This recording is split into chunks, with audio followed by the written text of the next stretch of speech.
Olá, meu nome é Jorge Guerra Pires, sou doutor em engenharia de informação focado em bioinformática. Este podcast é focado na mente ateísta. Os tópicos serão bem variados, mas em geral o objetivo é ajudar a entender como vai ser um Brasil mais ateísta, como vai ser um Brasil mais secular. O que muito possivelmente será resolvido, quais são os conflitos atualmente que são criados por questões religiosas, dogmáticas. Então o objetivo é servir como um ponto de reflexão para ateístas ou pessoas que sejam interessadas na mente ateísta. Então, nosso objetivo é, em cada episódio, tratar de forma diferente ou de forma bem variada a mente ateísta. Inicialmente, eu vou produzir os episódios eu mesmo, mas nós vamos ter possivelmente convidados, qualquer pessoa que conheça um ateísta que tem uma certa influência e queira sugerir para o podcast para ser entrevistado, para a gente bater um papo, ou até mesmo se você tiver qualquer influência no ateísmo brasileiro, que tem algum tipo de importância no mundo do ateísmo brasileiro, você está convidado a participar. Eu sou autor de vários livros e os meus últimos livros têm sido focados em ateísmo. Eu sugiro você, eu peço gentilmente que conheça os meus livros na Amazon, no Google Books e também conheça meu canal do YouTube, onde esse podcast vai estar disponível com episódios extras e também será disponível, todos os episódios do podcast disponível no YouTube com a adição de mais episódios. Então se inscreva no meu canal do YouTube e deixa seu like e suas estrelas, dependendo de qual plataforma você estiver usando. Então, bom aprendizado. Sabe aquelas figuras históricas que a gente meio que conhece por uma coisa bem específica? Tipo, sei lá, Pitágoras e o teorema dele. Sim, que a gente aprende na escola, né? Isso. Então, o material que a gente está analisando hoje mostra que a história deles na antiguidade podia ser, olha, bem mais mágica, talvez, do que a gente imagina. Bem mais surpreendente, com certeza. Vamos começar com ele mesmo, com Pitágoras. Uma coisa curiosa que as fontes trazem é que o tal teorema famoso, na verdade, já era conhecido. Ah, é? Por quem? Pelos babilônios, bem antes dele. Parece que Pitágoras foi mais um organizador, né? Ou divulgador da ideia. Entendi, ele deu uma roupagem nova, talvez. Talvez. Mas o mais doido é que os textos antigos, eles não focavam só na matemática. Eles descreviam Pitágoras como alguém que fazia prodígios, milagres mesmo. Ah, sim. E aí entra um ponto que as fontes que a gente viu destacam muito, né?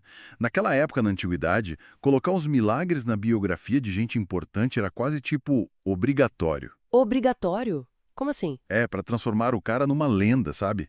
Era quase esperado. Se um sábio ou herói não tivesse uns feitos milagrosos associados, era quase uma falha na história dele. Nossa, que interessante. Então, além da matemática, que, como você disse, nem era só dele, Exato. ele era descrito como alguém capaz de, tipo, bilocação, estar em 2 lugares ao mesmo tempo, Isso. E mais, né? Controlar o clima, controlar o clima. prever desastres, dar ordens para animais selvagens, e ele até dizia que tinha uma alma divina que falava com os deuses. Exatamente. Muda totalmente a imagem do filósofo matemático, né? Completamente. E é interessante ver como isso não era único, sabe?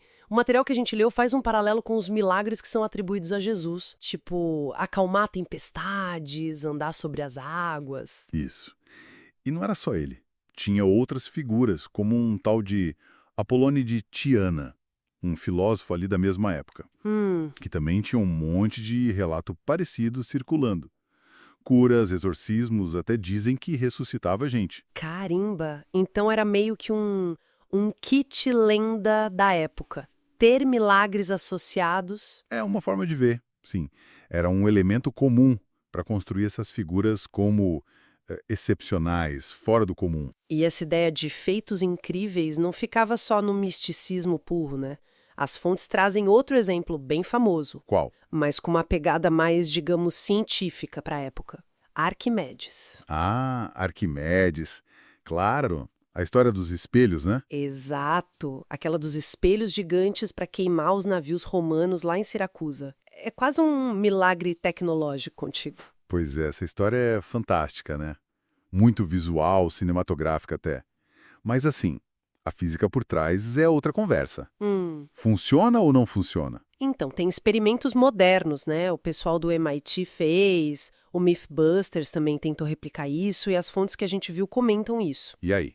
Conseguiram? Olha, o máximo que eles conseguiram, mesmo com o espelho moderno, super polido, com controle de foco e tudo, foi dar uma chamuscada na madeira. Chamuscar, mas não pegar fogo. Pegar fogo, incendiar um barco de verdade, ainda mais em movimento, muito difícil. Imagina na época com espelhos de bronze polido que nem refletiam tão bem assim. Nossa, é verdade. Bronze polido não deve ser como o espelho de hoje. Nem de longe.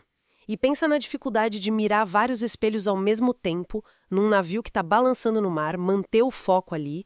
Parece complicado mesmo. E a intensidade da luz solar concentrada por espelhos não é como uma lente de aumento ou um laser, né? A física básica sugere que é, assim, altamente improvável que tenha funcionado como além da conta. Entendi. Então, peraí, tanto as histórias mais místicas, tipo Pitágoras falando com bicho, ou Jesus acalmando a tempestade, quando essa história do Arquimedes com os espelhos, que tem uma cara mais científica, elas parecem seguir um padrão, né? Qual o padrão, você acha? Sei lá, tipo, criar uma narrativa muito forte, que inspira admiração ou medo, talvez, e que ajuda a construir a imagem da pessoa, o legado dela. Exatamente. É uma lógica diferente da nossa, da científica, né? Que a gente observa, testa, busca uma causa natural. Como assim lógica diferente? O pensamento mítico religioso da época, que o material discute bem, muitas vezes funcionava ao contrário. Partia da ideia de que tinha um agente por trás, um deus, uma força mágica. Ah, entendi. E aí, os fatos eram vistos como consequência disso, como um sinal, muitas vezes com uma lição moral junto. É quase como se a mensagem viesse antes do acontecimento, sabe? Uma causalidade moralizada. Faz sentido. Então, a análise que a gente está fazendo sugere que esses relatos todos, de Pitágoras, Jesus ou outros, deveriam ser lidos mais como literatura, talvez, parte da construção do mito, da santidade, como se chama, a geografia, construção literária da lenda. O que leva a uma pergunta bem provocadora que as fontes levantam, né? Qual? Se fazer milagres fosse o critério para ser divino, e considerando essas histórias antigas sobre Pitágoras, ele também não deveria ser considerado um deus? É uma boa pergunta, né? Coloca a coisa em perspectiva. Fica bem claro que essas narrativas de milagres são super fascinantes, importantes para a cultura e tal, mas usar isso como, tipo, prova histórica objetiva é bem complicado. Com certeza. Elas dizem muito mais sobre como aquelas sociedades viam seus heróis, o que elas valorizavam como extraordinário, do que sobre os fatos em si. E talvez isso deixe a gente pensando, né? Pensando no quê? Até que ponto as crenças, as histórias que mexem com a gente hoje em dia não são, no fundo, ecos dessas maneiras antigas de contar histórias. Tipo, tapeçarias que a gente continua tecendo com fios de mitos e padrões narrativos que vêm, sei lá, de séculos atrás. É uma reflexão interessante para terminar a nossa conversa, né? O quanto do antigo ainda vive no nosso presente. Olá, você acabou de assistir, de ouvir mais um episódio do meu podcast Mente Ateísta. Nesse episódio, eu espero que você tenha aprendido bastante. Eu gosto sempre de lembrar que os meus livros estão todos disponíveis na Amazon, no Google Play e em várias plataformas.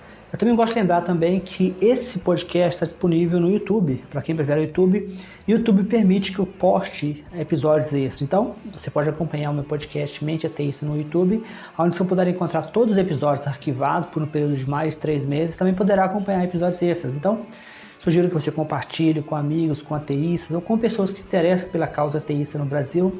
Como sempre, se você conhecer alguém que possivelmente tem interesse em participar, tem interesse em ter uma conversa, em ser entrevistado e falar sobre o ateísmo no Brasil, meu podcast está aberto para possíveis convidados.